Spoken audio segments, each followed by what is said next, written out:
Hello and welcome back to the Public Eye Podcast, a 6-part series of podcasts brought to you by Granite Exchange.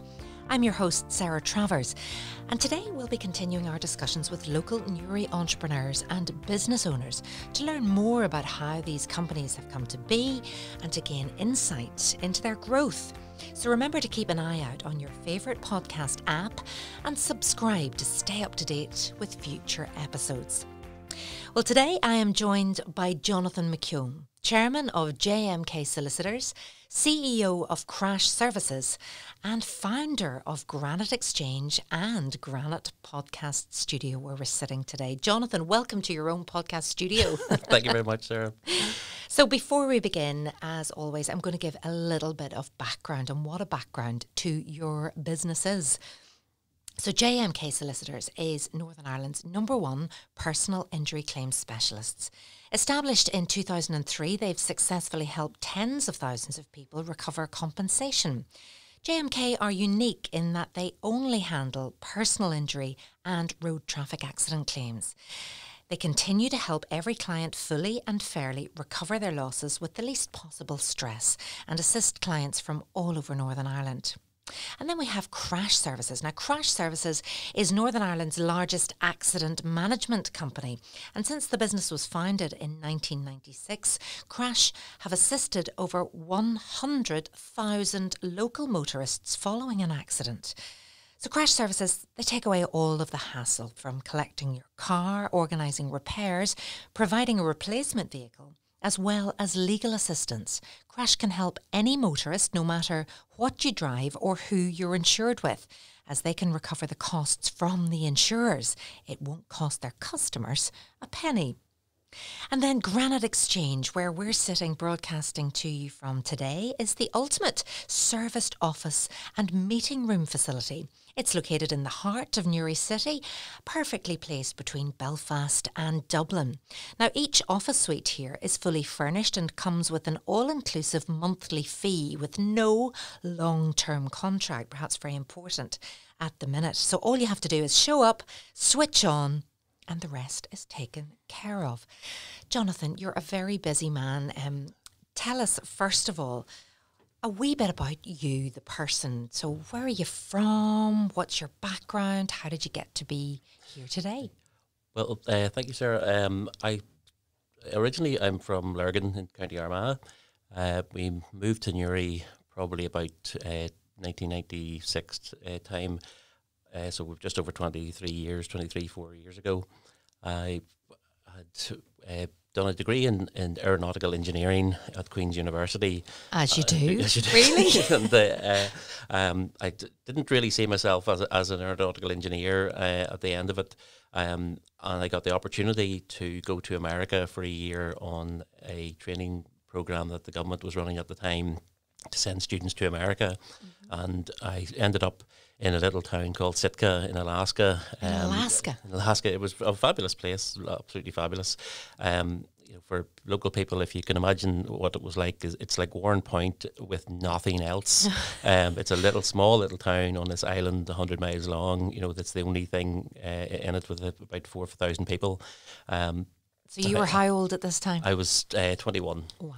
So I was studying business and law there, and decided that I would want to come back and do a law degree, and that's what happened. I ended up coming back to Newry, where my father had moved to, and set up a business called Crash Services. Mm-hmm, as we've heard about already. And so I worked for Crash whilst I was studying my law degree, and at the end of studying the law degree, I had this hankering to become a commercial lawyer, but I saw how the clients of Crash needed to be looked after, and needed a legal representation that matched the service that Crash was providing. And so I decided to make the switch and set up eventually my own practice, which whilst it didn't at the time limit itself to just personal injury and road traffic accident claims. We did a bit of everything. The predominant part of the business was that.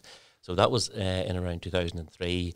And I did all of the things all of the big life changing events in 1 year. I got married, had a baby, moved house, and set up a business, so all of those things in 12 months. So it was, extremely busy time. And I think it's one of those things is that, you know, if things are happening very rapidly, you don't really have too much time to sit back and think. You just get on and do it. And I think that's the adage about if you want something done, ask a busy person. Absolutely. I think that's what happens. You end up, the busier you are, the more capacity you have to do things, and maybe I get a little bit bored easily is why I'm doing so many different things, perhaps. So fast forward 17 years, and you know, over the last few months anyway, we've had a lot of time to reflect, and maybe you have too, on how far you've come. So, you know, how did you? Your businesses have become extremely successful. Now tell us about JMK Solicitors first of all. So you've grown from just you, and then you've got quite a workforce now. We've in around 70 staff at the moment. So I mean, across all the businesses, there's about 145 staff, and the JMK probably has about 70 of those at the moment, and that's a mixture of solicitors and administration staff. As well as we have accounts people and marketing and all of those different things that every business would need.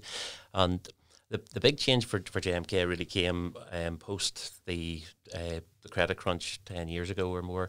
And at the time we probably had about 50 staff, and over the course of 18 months we were down then to about 28.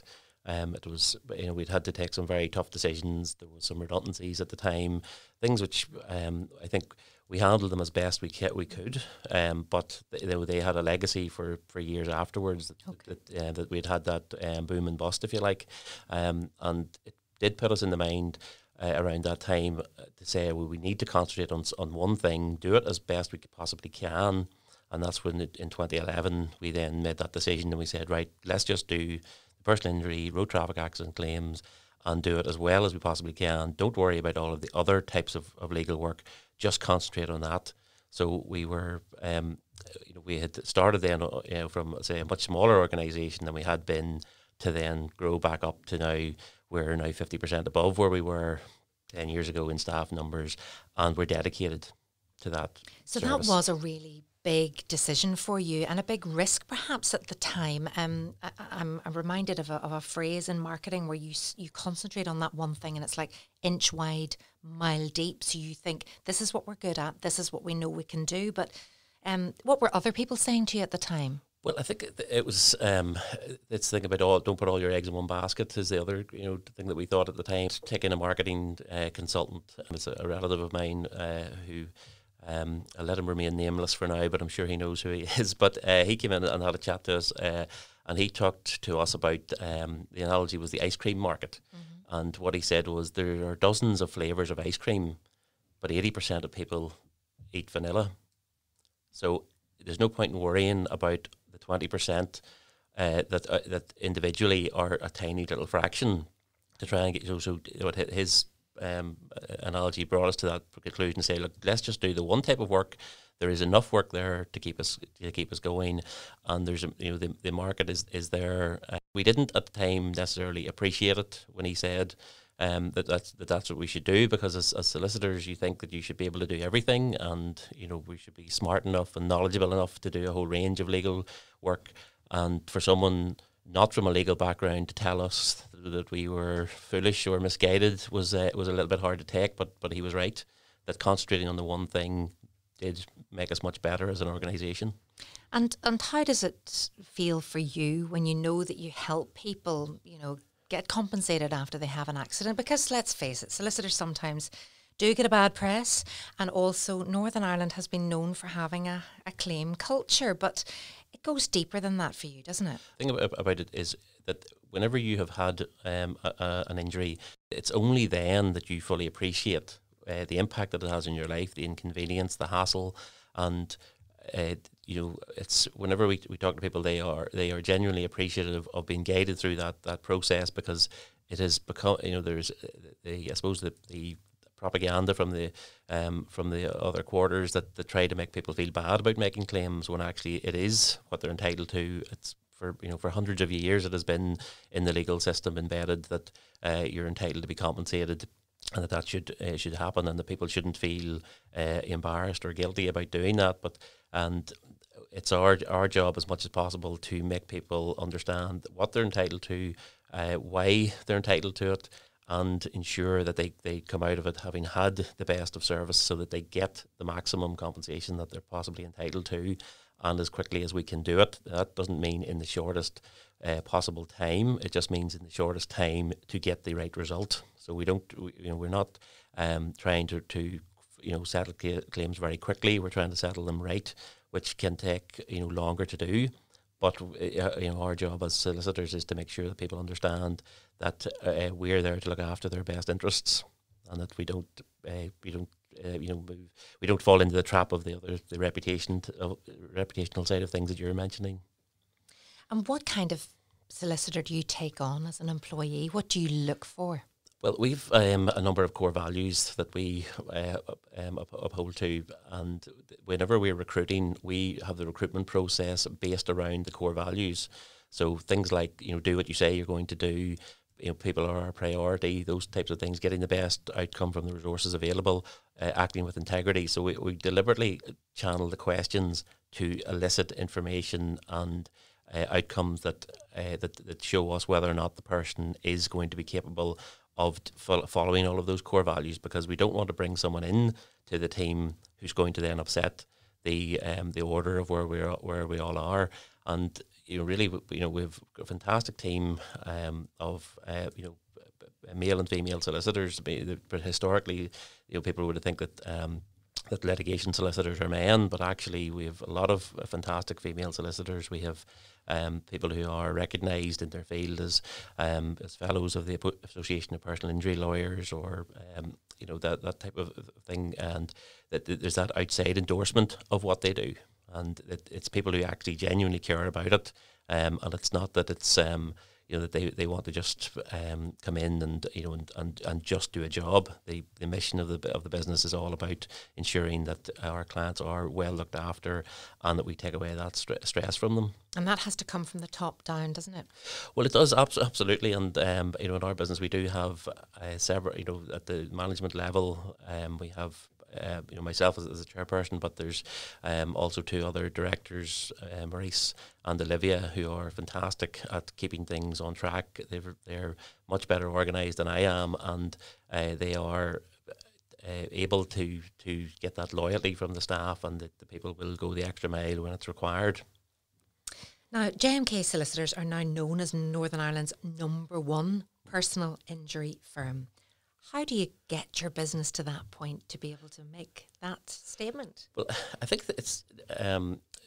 I recently found a document that I wrote 10 years ago, a set of goals. One of which was to be the #1 firm, but I really had that ambition before I even started the firm, and I remember going to inquire with a firm of accountants about would they act for me as in the business as solicitors. You have to have independent accountants for doing audit reports, and I told him this idea that I wanted to have a business that operated for clients across the entire of Northern Ireland, and he told me that what I had told him was a nice story. But he didn't seem to have much faith in me at the time at that age. So, but I think it's that thing that people talk about, positive visualization, or having that single-minded focus. And I think it was just buried there. It's not something that I thought about every day or anything like that. It was just that was the idea. If you're going to go into it, you might as well do it right. Well, it sounds like you are doing it right. But how much has the way you work changed, and particularly now, how do you work with your clients? Well, we had taken the decision about 10 years ago to put in a new case management system to run our clients' files, and it has paid off for us now. It was a very expensive thing to do at the time, but it has ensured that we're completely paperless. We don't, we don't have any need for paper files. We don't want to print files. We are, if we have to have a barrister in a case, they log on to our system and access the papers. The same with medical consultants; they log on and get the information. So, the one thing that we had to do in the last number of months is we still had people to come into the office to scan, to scan things in. But as much as possible, we've encouraged the people we deal with to do online banking payments, to email us. And those things have worked, extremely well. So we were quite able very quickly to move on to remote working, because we had already spent several years preparing for it. Mm-hmm. So things like when our solicitors go to court, they don't bring a big paper file. I'm sure most people who go to a solicitor's office, they've paper everywhere, but our people just bring a little tablet computer, and that's what they read the file off. They don't need any of that. The efficiency that you get from that is transformational, phenomenal. I would say. Oh, absolutely. And lots of businesses could learn from that, but it's taking that risk, trusting in the technology to deliver when you need it. Well, that's it. There's technology is always the thing that you think lets you down, but what it is that people want quick fixes, and there is no quick fix. It's taken us years really to get to this position. So you just have to start off saying that you're going to do it, and do the little incremental improvements as time goes on. But it's to think whenever we put in the computer system originally, I thought it was a matter of taking it out of the box and switching it on, and that is not what happened. It was a big investment. Talking about investment, that brings us nicely to the investment in your staff. People say that JMK Solicitors is a great place to work. You do things perhaps for your employees that you wouldn't get in other places. Why is that important to you? Well, whenever I started, I think I had this ethos that you could be everybody's friend, and that isn't a good thing in business to be everybody's friend, but you have to be friendly. And my father would have talked about having a benevolent dictatorship where you be nice to people, but you tell them what to do. And I'm not that comfortable with telling people what to do. But having seen other businesses and seeing what I perceived was maybe wrong with those other businesses, I thought, well, I don't want to get into that issue myself. I want the people to know they're well looked after, and we made a lot of mistakes in the early years of the business when I thought I was doing the right thing, but it was more about being friends with people rather than friendly. And I think I made a lot of mistakes. Can you elaborate on that, or is that too specific? It's things like not putting in management structures, and reporting structures. I thought, well, no one likes a manager, no one likes to be managed, so we didn't have that. Because, but then things were not being managed properly, so it was just getting that balance right between. The trust has to be there and trusting in your employees to deliver. But what happens if you do need to pull people up? That's it, exactly. And that was an issue for us. What ended up happening is that because there was a lot of inefficiency, we were probably overstaffed because we just threw people at the problem rather than actually figuring out what was going wrong. So the inefficiencies came about because people were not being managed properly. And then we just brought in extra people, and that just caused extra problems. And those people who, I brought in telling them that this was a fantastic place to work, they were thinking, it's not that great because we're all headless chickens here. We don't know what we're supposed to do when. And whenever we then effectively rebuilt the business, and 10 years ago, that was a big part of it, was putting the structures in place so that people knew who to talk to when they had a problem and could then quickly get answers. And who helped you to tailor that? Well, that was a mixture of we had outside consultants and then our own internal people. But Maurice and Olivia in JMK, I would class as being the absolute leaders of that they have the discipline to keep the follow up, to keep it going, to ensure that there's consistency in how people are being treated. And I think it's we're all very complementary because we do different things and we don't tread on each other's toes. And what about work-life balance? Is that important that your employees have a good work-life balance? Absolutely. It's something which we've started a couple of years ago to implement the much vaunted 4-day week. I did read a book a couple of years ago called The 4-Hour Working Week. We're not quite there yet, no. but certainly the 4-day week we're at it. But again, part of what the philosophy around the 4-day week came from a project which we did a few years ago where we said to our staff, look, we have a lot of inefficiencies despite the case management system, and we were. I was chatting to our photocopying supplier, and he told me that we had printed 1 million pages the previous year, and I thought, how could we be a paperless business and be printing 1 million pages? So he was doing himself out of work. Exactly. So that encouraged me to get on. And what we said to the staff is, look, we want to incentivize you to make improvements. And what we said is, if you can keep focused on how you make efficiencies in the business, and we keep a note of what the savings are, we'll go to Lanzarote for the month of February and run the office from there. and that the savings will pay for it. Goodness me, right. And that is what happened. That's so what happened. That was a 1-year project we did, and that was in 2017. That all the staff who wanted to could go to Lanzarote, and it was phenomenal. They didn't have to look after their kids or anything, so it was wonderful. Well, some of them brought their kids, and we covered the cost of all of that, really? And obviously had the tax to pay on all of that as well. But that was part of the savings. It worked well for midterm break. The people were able to bring children out, but what it did was it put us in a situation where people who didn't normally socially interact with other people in the business. So there was somebody who worked in our admin team who we had no idea had a degree in accounts, who ended up as a result of some conversations that happened in the week away, that they are now in the accounts department as one of the strong people in it. That's incredible. And I mean, what a wonderful opportunity, I suppose, but that great incentive that you think, really, do I get this at work? But you can't do that now. Well, exactly, no. Not now. How do you incentivise what we did minute? then is we took that then over the next 2 years, and we said, look, if you can continue on with the efficiency savings, then what we will do is we will reduce your working hours, but we will not reduce your pay. And on top of that, where we already had people who were already working flexible hours, we ended up increasing their pay, because they obviously were working the same amount of hours, but the whole business had changed the core working hours. So you had fantastic. Some people got a gift of time, and some people got a gift of money. But overall, everybody is much better off now that we don't have that, and it's keeping people focused on the things in the business that are their job that waste time. We want to eliminate that. It's awful, isn't it? Yeah, and that's drains on your time. And if only you could be more productive, or manage your life better. That's a eureka moment as well for everybody. Let's move on now to the benevolent dictator, to your father, Michael. Now, I don't know Michael. I don't know whether it sounds like he's quite a character.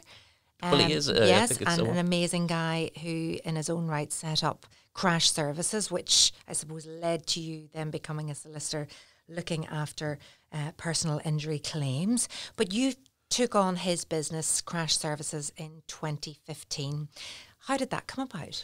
Well, he was getting to the stage of where I thought that he was going to retire. He didn't. Anyone who knows him will know that he didn't retire, and he decided to set up a whiskey distillery, so no intention of quitting anytime soon. But that was where it came about, is that as he was intending to retire, and it suited at that time for me to look at taking over the business.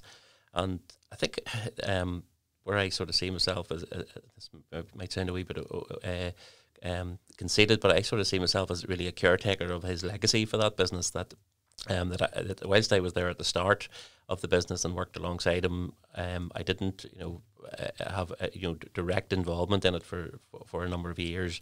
I was on the periphery of it, but obviously it was I knew exactly what was going on with the business, but it was his ethos and things that brought the business to where it was. And what had he done prior to that? Was 1996 Crash was set up. Yes, he had been in motor insurance, and had set up a company that, as he likes to say, that he likes to say that he invented the internet and invented GoCompare.com, because the business that he had was called Interax, and it provided software for working out insurance premiums. He was ahead of his time. So that's it. He was a bit too far ahead, unfortunately. But so then, whenever he sold that business, he then was prevented from going into insurance broking and that sort of thing. So he knew that there was a gap in the claims market to provide the service.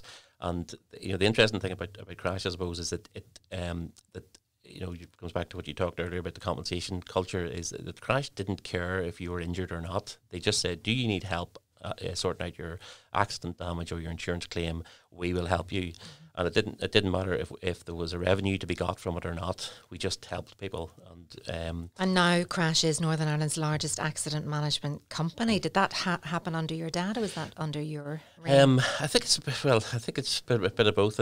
I suppose it's it really came into its own in the last 5 years, but that's through happenstance and other competitors having other issues that made them a little bit smaller than they were. So I think the grounding certainly was there by my father, and the team that he created. I was really one person adding on to the 50 or 70 that there are now. I mean, I was not the it was not me who built that business. It was certainly him. And how many locations are you based in? Well, Crash? we have four locations in Newry and Belfast, and as I like to call it, legendary now.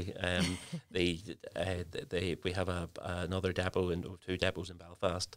One for our car hire division and one for the claims and recovery operation. But as I said, the legendary branch was opened a year ago, so it settled.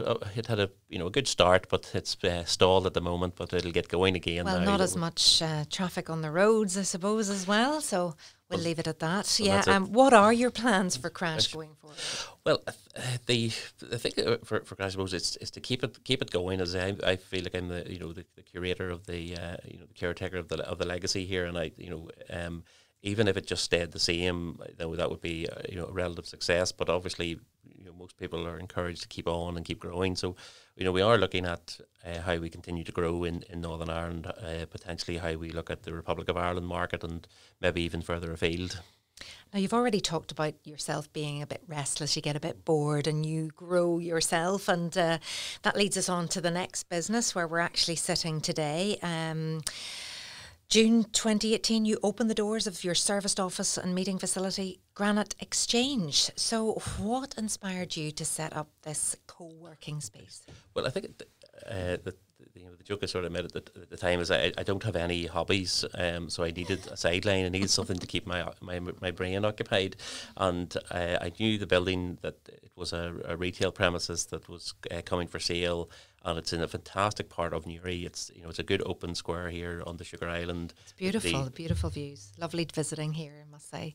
Yeah, it's nice with the, when you say looking out the windows, you see you can see the courthouse, you can see the the Hollywood Arts building, you can see the town hall or city hall, as I suppose it should be appropriately called these days. But it's a fantastic place, and I thought the co-working was something that was becoming more talked about. And I thought that's a fantastic venue to have it. I knew that there would be a little coffee shop going in next door, and it was, again, it's a nice little addition. It's nothing to do with us, but there's a good reputation and good coffee. So go and give them a plug there. What are they called? Well, that's Finnegan's. Finnegan's. I just had the seafood chowder. Wonderful, absolutely incredible. So, okay, but that was a great idea, and people were starting to think about co-working, especially.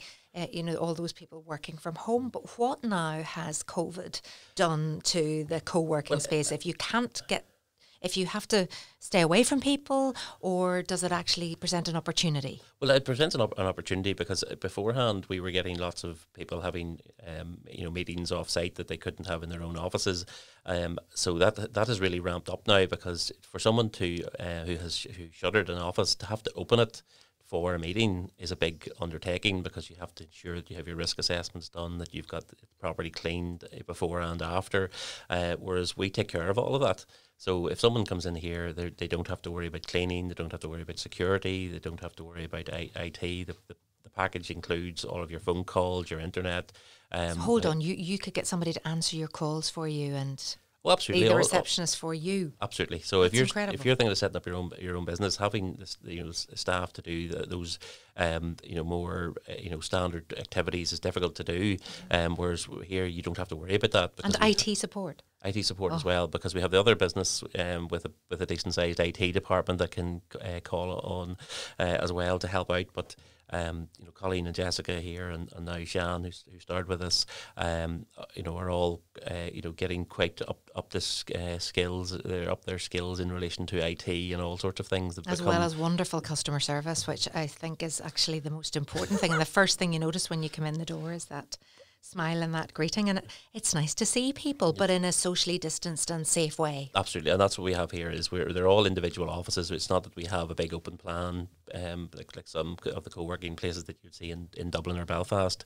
What we have here is offices that can suit 1 to 3 people, possibly up to 4, but smaller numbers, which are probably much more beneficial now in the post-COVID world, where people might want to get out of their own house and get somewhere professional and see a real person.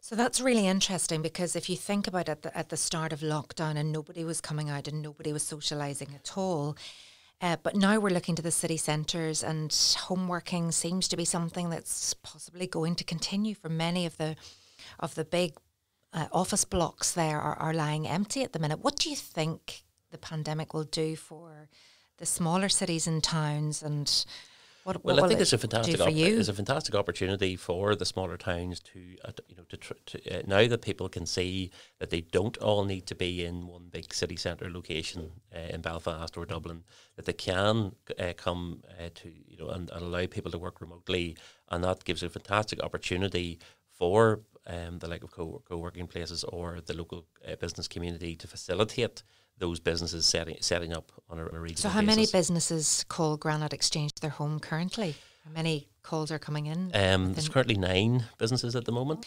And then you've recently opened this wonderful addition to Granite Exchange, the podcast studio that we're broadcasting from today.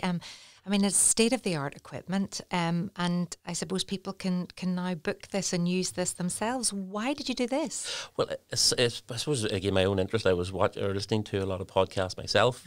I enjoyed listening to them. A lot of people did, especially during lockdown, yeah. So, I think it's a sort of unique thing in that it is so multi-purpose. You could come in and just record. Someone could just record an advert for themselves. They could record, a seminar that they could distribute. They could record a discussion program. Something that's they could do a program on local history. They could do anything at all. Can you help them with the technology? Absolutely. So that we have. Say that our esteemed staff here who are getting fabulous new skills in marketing and podcast production, and we're on hand to provide all those services, because the thing that happens is lots of people will have ideas. It's like this thing people talk about, everybody's got a book in them. Well, I think everybody has a podcast series in them as well, but what you need is the impetus to do it, the impetus to and also someone making sure that you come in and record next week's episode, so that you get that done. And it's so professional. As someone who's worked in broadcasting for most of their life, I mean, it's really, really good quality. Well, I think that's what we wanted with everything that we've done here in the business and across all the businesses that I have is that you want to provide the best of service. You want people to come in and know that it's reliable, know that that there's no corners cut, because it's that idea that there's always someone who can do a job cheaper, but if the quality isn't there, there's no point. So that's what we want to be able to provide this service in the local area and encourage people to come in, whether it's, I say, a one-off or whether you encourage someone to do a series of podcasts. I think there's, whether it's, true crime or, or fashion or whatever, there's any number of things that people can talk about on a podcast. And I think that, having the facility here means that there's one less excuse for people to, who want to do it. It's here, it's ready to go. Give it a go, why not? Absolutely. And you've got the help to do that as well. So what are your plans then, Jonathan, for Granite Exchange going forward? Well, whenever we set up, we knew that we had a number of different strands, which was we had the monthly meeting rooms, we have the office space, the meeting rooms, and we also wanted to run events. And obviously that's something which is, we did run a few events, but that's something which has now been knocked on the head, unfortunately. And I think that's where the podcasting comes in. It's another outlet for us. It's another way of being creative, and the mission of Granite Exchange is to encourage commercial activity in Uri. So we do want people to have a place where they can go to get and do something that's a little bit quirky, something that's a bit different, and that it inspires and excites people to do something. And the more that people become aware of what we're doing, hopefully the more that helps the rest of the town.